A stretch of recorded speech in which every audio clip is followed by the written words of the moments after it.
We're at the second edition of the India Energy Week, and who better than the Union Minister for Petroleum and Natural Gas, Mr. Hardeep Singh Puri, joining us for a special interaction. Thank you for your time, sir. Thank you. I'd like to begin by asking you that we have seen throughout this week, really, Prime Minister Modi also saying India is with the world and for the world. We've seen several innovations. We have seen the first ever indigenous alkaline electrolyzer, many startups really taking center stage. So really, India leading this collaboration for sustainable development and a greener future. You're absolutely right. I think some of the things you mentioned literally stand out. If you have a domestically manufactured electrolyzer, I would also add the cost of which is 30% less than what a similar electrolyzer imported would cost. But I would say something more. We are, and we have demonstrated the capacity to do more of these in a short period of time. So that is, I think, the real success story. Secondly, you know, we gave a big boost to ethanol blending. We are already at 12%. Indian Oil is setting up 400 dispensing stations in four states. And I think in a matter of time, E20, the Honorable Prime Minister announced at Bengaluru in April last year, and he himself said 9,700 stations are selling E20. And this will go up. I think no matter which way you look at it, domestic exploration and production, our biofuel story, our compressed biogas story, our green hydrogen story, India is on the move. But the Indian approach is what I think deserves to be acknowledged and commended. The Prime Minister says India is with the world and India is for the world. And he said we need to cooperate in cutting edge technologies, and we will cooperate. So I think that is the fine print. And which is a message which has resonated. Large number of ministers with whom I've had round tables, people whom I've met bilaterally, they're all wanting to participate in the India story. That is, I think, the message. Right, and all our viewers sitting at home wondering, okay, what are the near-term changes we will see for the green energy transition, the three focus areas really in the near term?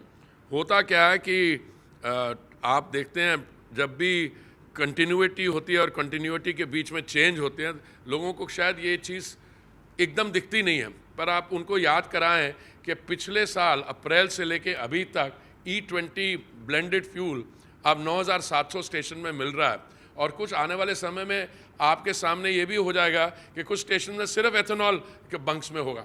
तो change तो वो है, but उसके अलावा अगर आप second generation का ethanol plant बनाते हैं पराली से, तो आपके यहाँ पराली जलाना बंद होगा, एग्रीकल्चरल वेस्ट से बना रहे हैं. उससे क्या होगा, दिल्ली में आप और हम रहते हैं तो वहाँ पे जो चोकिंग होती है एज अ रिजल्ट ऑफ पराली बर्निंग इन पंजाब, उस पर कम होगा. अभी मैं माननीय मुख्यमंत्री उत्तर प्रदेश योगी जी के साथ था, बदायूं में हमने एक HPCL का प्लांट लगाया है, उसकी इनॉग्रेशन की है, जो कंप्रेस्ड बायोगैस बनाएगा again from agricultural waste, from rice husk.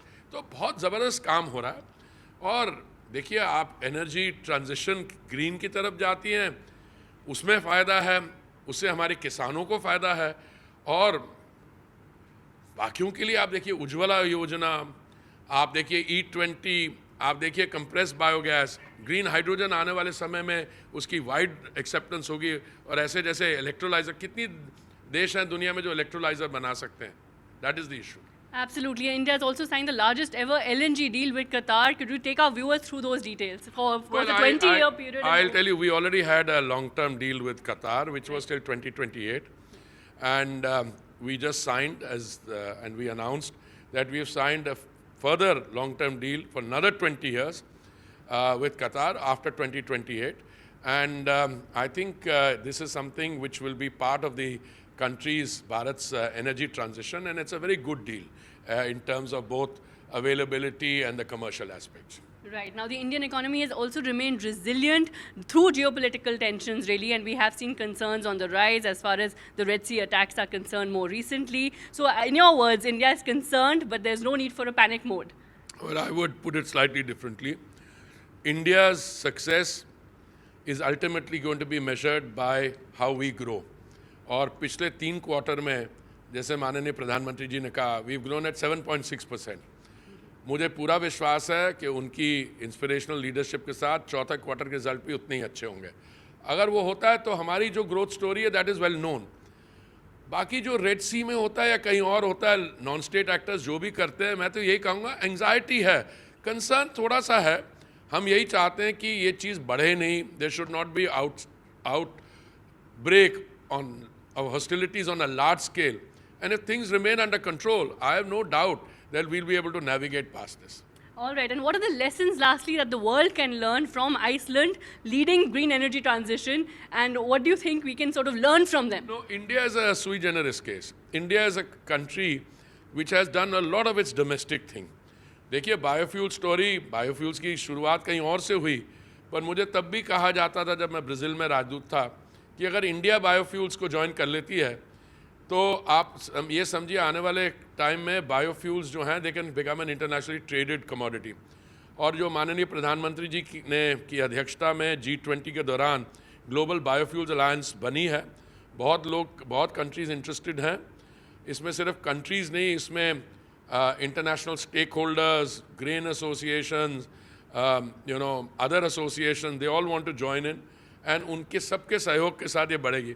और मैं समझता हूँ आने वाले समय में, और यहाँ पे भी जो चर्चा हुई है, ग्लोबल बायोफ्यूल्स अलायंस को सस्टेनेबल एविएशन फ्यूल से खास करके बहुत बूस्ट मिलेगा। Sure, and lastly, just one last question, sir. Many sitting at home saying, okay, we have long-term targets, we have the 2030 target, we have the 2070 target as well. So what are the really long-term focus areas that we must look at to achieve these targets and see the discussions that have happened throughout this week into action plan? देखिए, there are action plans already there. What do countries look at? Availability, no problem. Affordability, prices have come down. So you might say कि affordability में थोड़ा और अगर कम हो तो घर में बैठ के लोग तो वही जिनके पास समय थोड़ा एक्स्ट्रा होता है तो वो भी होगा अगर अगले क्वार्टर की भी टर्निंग अच्छी रही या रेड सी वाली समस्या बढ़ी नहीं। और अल्टीमेटली ट्रांजिशनिंग, सस्टेनेबिलिटी, तीनों फ्रंट में बढ़िया हो रहा है। और उसके टारगेट्स तो हैं, बायोफ्यूल 2030 तक करना था, अब 2025 तक कर देंगे। कंप्रेस बायोगैस के 100 प्लांट है, 100 हम और लगा रहे हैं और इसको ऊपर ले जाएंगे। रिफाइनिंग कैपेसिटी हमारे पास 252 million metric tons per annum है, इसको लगा जाके माननीय प्रधानमंत्री जी कह रहे हैं 450 तक ले जाएंगे। So we are doing well on all fronts. All right, thank you so much for taking out the time and for this interaction. The Union Minister of Petroleum and Natural Gas telling us that, look, India is clearly achieving those goals and those targets and on the path really to show the world that we're taking this very seriously, leading collaboration as it were. And this is what, of course, a greener future and sustainable development will be all about. With camera person Azam Siddiqui, Sakshi Bajaj in Goa for NDTV.